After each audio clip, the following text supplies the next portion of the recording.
All right, this is just going to be a quick short video here. Just doing a little science experiment here. I've got piston rod assemblies here. You can see that everything's brand new, but they've been sitting around. And this is how I got them with this rust.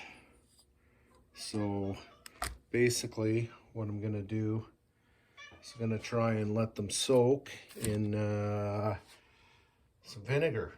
And I'm not too worried about up here. Here I can polish on that easily enough, but it's more just because this is machined down here, and like the rods have been resized and all that. So I just want to see if the vinegar, that's what I'm going to be using, is just basic straight. I'm going to try this.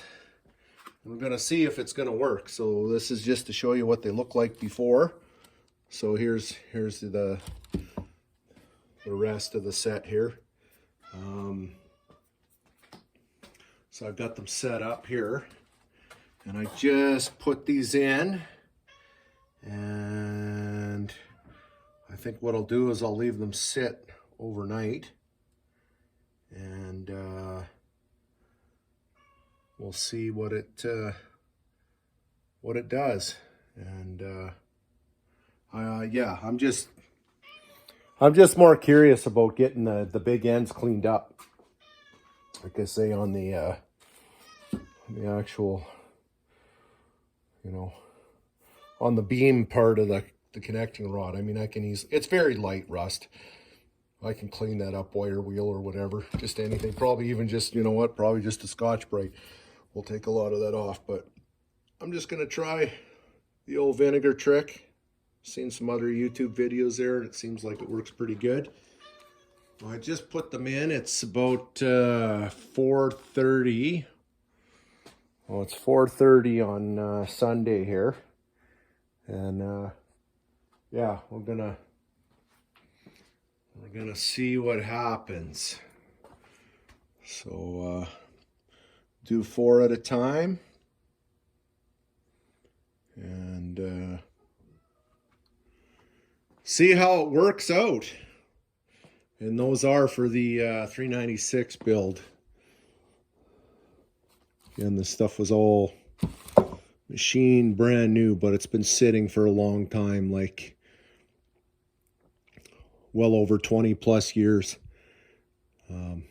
So this stuff hasn't been sitting at my place. It was at another location, and I acquired it, so just trying to get her cleaned up. And then back in other news,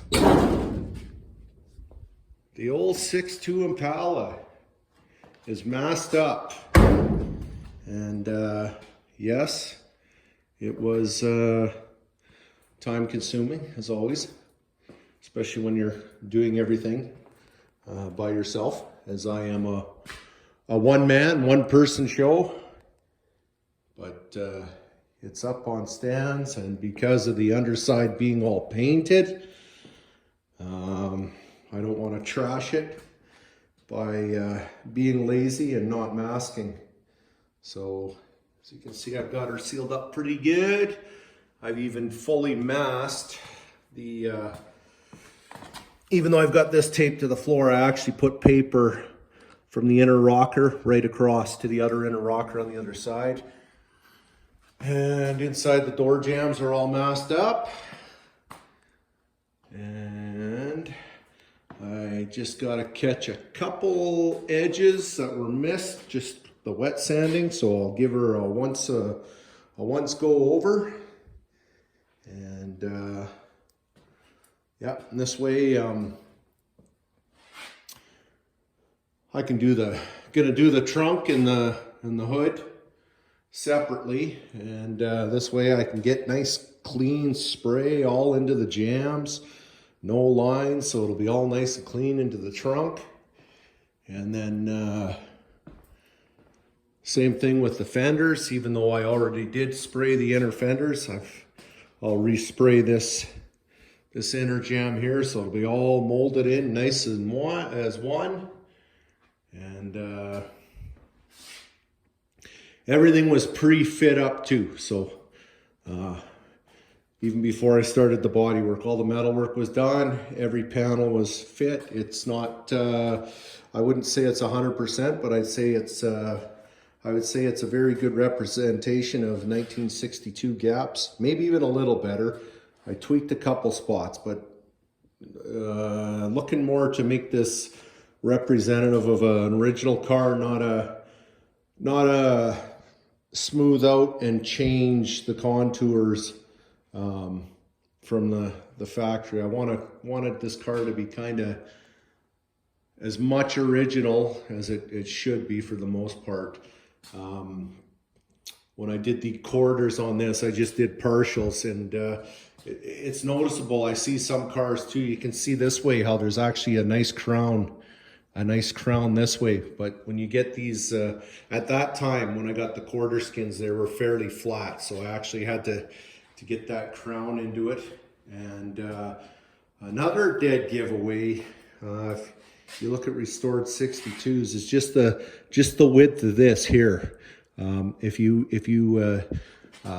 replace the full skin that comes, this part here is noticeably wider than an original one. So for the 62 gurus out there, when they see this car, they're gonna note that this is possibly think that it's never had any real quarter work, but this car has. I've sectioned half skins anyways, and now they do make a full factory style quarter for these cars.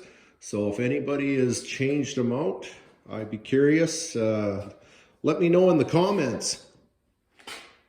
How do they fit? Do they have the correct contours and that kind of thing? Because it, you know, as these cars keep getting restored, just due to availability and improvements, I think these cars are slightly they're veering away of what they should be originally. But of course, as time goes on, it'll become less prevalent because it'll be the new norm. But yeah, I don't know. Just trying to preserve this one best as I can with what I have to work with. Yeah, you'll notice by the holes here that this is a 409 car, so that's why we're really trying to keep your GM all GM for the most part. There's been a couple subtle changes that this car is going to get as far as drivetrain, but it's bolt-on stuff that is easily changed over. We're not modifying the car to accept it. But pretty happy with what it looks like for now. So I know I've been saying I'm going to get this thing painted, but hopefully I will get it painted here in the next little bit. Still might happen before the year end. We will we'll see. But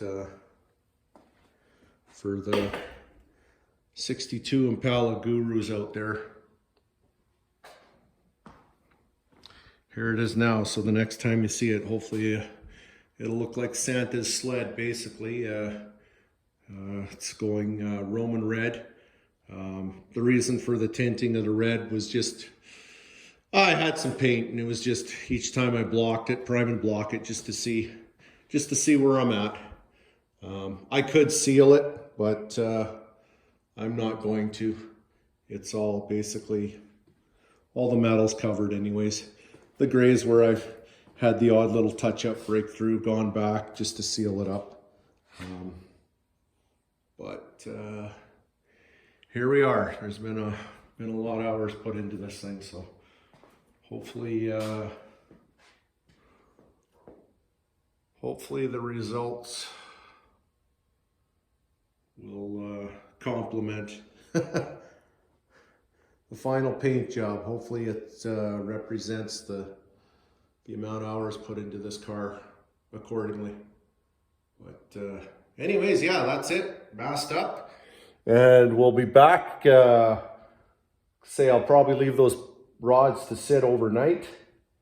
and we'll see how the old the whole off-the-shelf vinegar works. Well, that's it.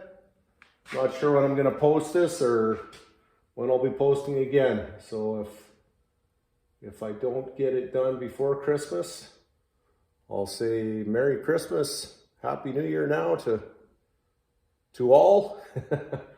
And thanks for everyone who's watching and subscribing. Actually keep picking up a few more subscribers, so that's kind of interesting. Thanks for watching. I don't know where the channel's going or what's going to really happen with it, but I just picking away on the side here. I have a full-time job and I just pick away on the side at this stuff. So it's not like I'm looking to quit the day job unless I win the lottery. But even then, it'll depend on the size. All right. Thanks again for watching.